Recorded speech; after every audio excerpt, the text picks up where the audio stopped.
dit, hein. Donc la CEDEAO est revenue hier la nuit, à minuit à Niamey pour venir installer Bazoum. Hein?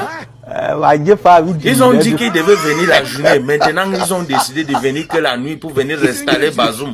Mais ce qu'ils ne savaient pas, c'est que la force conjointe de l'AIS était là. Ils les attendaient déjà. Oui, ils ont croisé l'homme. Quand ton voisin te dépasse, il faut porter son sac. Il faut pas faire ça. Il faut porter ton sac. Ton voisin te dépasse, il faut porter son sac. Ils pensent que le Niger, c'est la Syrie, qui vont venir installer un terreau au pouvoir. Oui. L'AIS est debout. Vive l'AIS. Vive le général Tchani. Oui. Vive l'Afrique libre et indépendante. Vous allez tout planifier et vous n'allez jamais réussir. Vive l'AIS. Vive le général Tchani du Niger. L'homme fort du moment. Comment tu te nourris avec la viande de porc, après tu dis que le porc sent, non? Tout ce qui est talent en Côte d'Ivoire est burkinabé. Sans les burkinabés, la Côte d'Ivoire n'est rien. Oui. Sans les burkinabés, la Côte d'Ivoire n'est rien. Oui, c'est grâce à l'homme le plus riche du Burkina Faso que l'État ivoirien survit. Oui, sans le burkinabé, la Côte d'Ivoire n'est rien. Il n'y a pas de Côte d'Ivoire sans burkinabé. C'est la réalité et acceptez-le. Regardez ça. Pour m'appeler Mohamed, je suis burkinabé, j'ai 24 ans. J'habite au golfe à côté. Je suis e-commerçant. C'est quoi? E-commerçant. Un ou des enfants? Non. Voilà. C'est en fait la télévision, donc les gens, à travers leur petit écran, ont vu ta réaction. Quand elle a vu qu'il est burkinabé, t'as un problème avec le burkinabé? Pourquoi? Quoi? Je suis chrétienne en fait. Tu es chrétienne. Mais c'est quoi le rapport? Il y a des chrétiens. Non, On écoute. allons doucement. On se calme, on écoute, voilà. Je sais pas pourquoi, mais j'aime pas les burkinabés. Tu sais que ça, quand même, c'est lourd de le dire. Honnêtement, encore plus à la télévision. Honnêtement, c'est du racisme. Donc, faut appeler. Mais oui, je veux dire, il n'y a rien. Quand tu dis, par exemple, l'excuse de. Donc, ce jeudi, que s'est-il passé dans la nuit au Niger? Plusieurs sources ont signalé des tirs dans la zone de l'aéroport de Niamey pendant près de 2 heures. Le secteur abrite notamment une base de l'armée de l'air.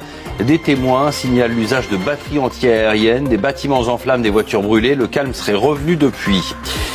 Tout d'abord, donc, ces détonations dans la nuit, dans la zone de l'aéroport de Niamey, selon les agences AFP et Reuters. Vers minuit, heure locale, des habitants de la capitale du Niger ont entendu des détonations, vu des traînées lumineuses dans le ciel qui semblent être des défenses anti-aériennes, un bâtiment et des voitures en flammes. La raison de ces tirs n'est pas connue. Le calme serait revenu depuis. Cette zone de l'aéroport de Niamey abrite une base de l'armée de l'air, le QG de la force unifiée créée avec le Burkina et le Mali. Une importante cargaison d'uranium est aussi entreposée sur place. Pas d'autres informations pour l'instant. Bien sûr, nous vous tiendrons. Ce que l'on peut dire à cette heure, c'est ceci. La nuit a été longue à Niamey. Des tirs ont bien été entendus. Des explosions ont bien été observées et les images qui circulent montrent une situation inhabituelle par son intensité. Mais les faits restent partiels.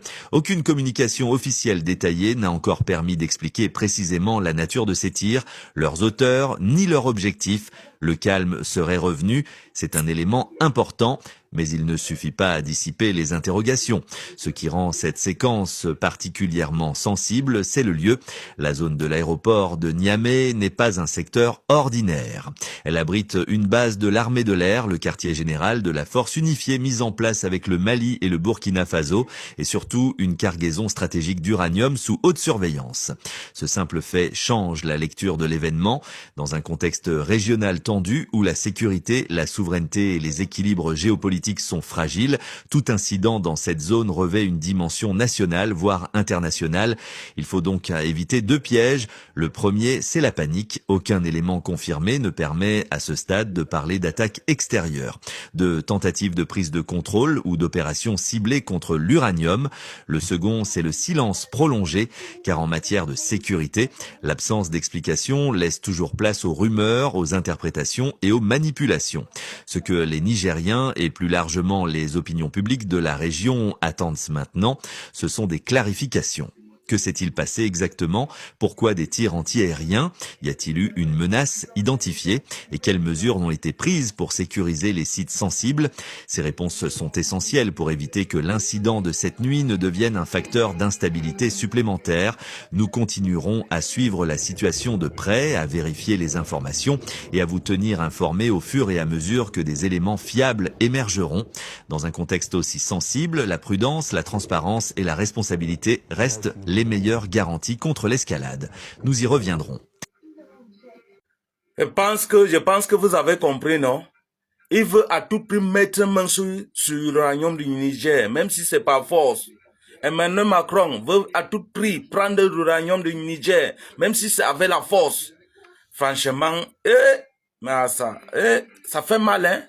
Mais en tout cas, peuple nigérien, tenez-vous prêts. Le combat ne sera pas facile. Mais vous allez gagner ce combat-là. Le temps nous donnera raison.